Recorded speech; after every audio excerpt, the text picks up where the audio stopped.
नचिकेता, तुम हमारे अतिथि हो। हम तुम्हारा 3 दिनों तक कोई स्वागत सत्कार नहीं कर पाए, इसका हमें बहुत दुख है। हम तुम्हें 1 दिन के लिए 1 वरदान के हिसाब से 3 वरदान देते हैं, मांग लो। यमराज, मुझे वरदान दीजिए कि मेरे पिता का क्रोध शांत हो और जब मैं लौटकर उनके चरणों में जाऊं, वह प्रसन्न होकर मेरा स्वागत करे। तथास्तु। प्रभु, आप स्वर्ग साधन अग्नि के जानकार हैं। मैं श्रद्धालु हूं, कृपया मुझे इसका ज्ञान कराइए।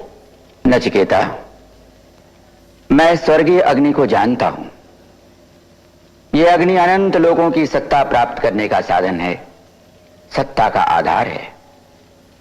सभी प्राणियों की हृदय गुफा में निवास करती है। नचिकेता, आज से यह अग्नि तुम्हारे नाम से जानी जाएगी। इसे लोग नचिकेताग्नि कहकर पुकारेंगे। अब तीसरा वर मांगो। मनुष्य के मर जाने पर कुछ लोग कहते हैं कि वह है, तो कुछ कहते हैं वह नहीं है। मुझे बताइए, सत्य क्या है? है और नहीं का ये विवाद पुराने जमाने से ही चला आ रहा है। देवता भी नहीं जान पाए कि जीवन और मृत्यु का रहस्य क्या है।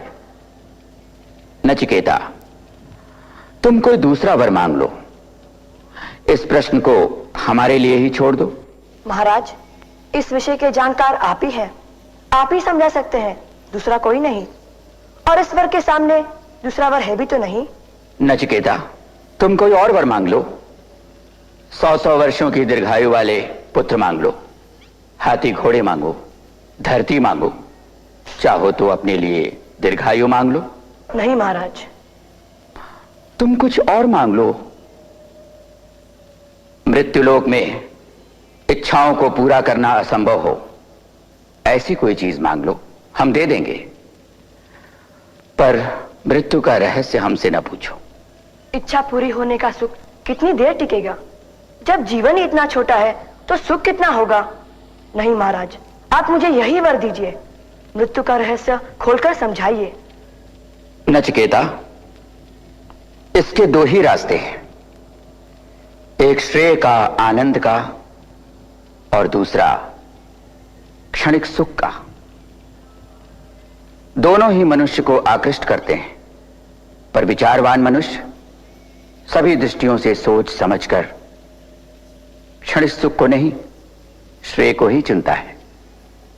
नचिकेता, तुमने सोचा है, समझा है, सुंदर और प्रिय का गहराई से निरीक्षण किया है और उन्हें त्याग दिया है। तुम धन और ऐश्वर्य के मोह जाल में नहीं फंसे हो, जैसा कि बहुत से मनुष्य उसमें डूबते हैं और नष्ट हो जाते हैं।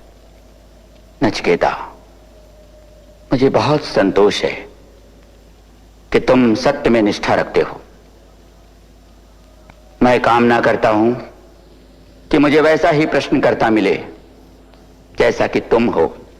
महाराज, वो क्या है जो धर्म और अधर्म से अलग, कर्म और त्याग से परे, भूत और भविष्य के उस पार है? नचिकेता, जिस पद और लक्ष्य की महिमा वेद गाते हैं, जिसके लिए तपस्या की जाती है, जिसके लिए मनुष्य व्रत अनुष्ठान करता है, गहन अध्ययन करता है, वो एक ही शब्द में समाया हुआ है। वो शब्द है ओम। ये शब्द ही ब्रह्म है, यही परम है।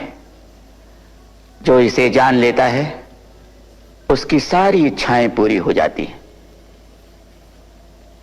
मुक्ति को प्राप्त करने का यह सबसे ऊंचा साधन है, सबसे बड़ी उपासना है। वो ज्ञान स्वरूप आत्मा है, अजन्मा है, अमर है, सनातन है, नित्य है, पुरातन है। मृत्यु के बाद शरीर की समाप्ति हो जाती है, पर वो सतत विद्यमान रहता है। नचिकेता, अगर मारने वाला सोचता है कि मैं मारता हूं और मरने वाला सोचता है कि मैं मर गया हूं, तो दोनों ही नासमझ है, दोनों अज्ञानी हैं। मनुष्य के भीतर बैठा सनातन न तो मारता है न मरता है। नचिकेता, अब मैं तुम्हें सनातन ब्रह्म का रहस्य बताता हूं, आत्मा की उस अवस्था के बारे में बताता हूं जो मृत्यु के बाद प्राप्त होती है। आत्मा माता के गर्भ में जाकर दोबारा नया शरीर पा सकती है। अपने पूर्व जन्म के ज्ञान और कर्म के आधार पर पेड़ पौधों में भी जा सकती है। भले ही हम नींद में हो, पर यह आत्मा हमेशा जागती रहती है और हमारे लिए एक अद्भुत स्वप्न की दुनिया रच देती है। नचिकेता, वास्तव में तेजोमय ब्रह्म ही अमृत कहलाता है।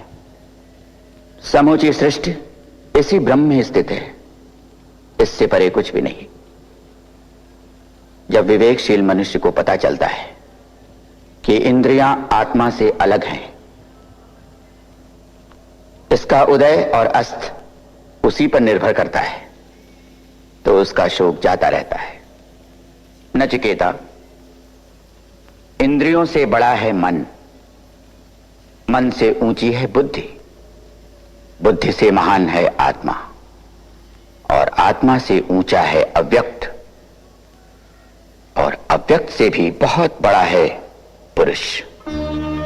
वो पुरुष जो सर्वव्यापी है, उसका न कोई चिन्ह है, न आकार, न कोई लक्षण। मरणशील मनुष्य जब इसे जान लेता है तो उसे मुक्ति मिल जाती है। इसी को अमृत कहते हैं।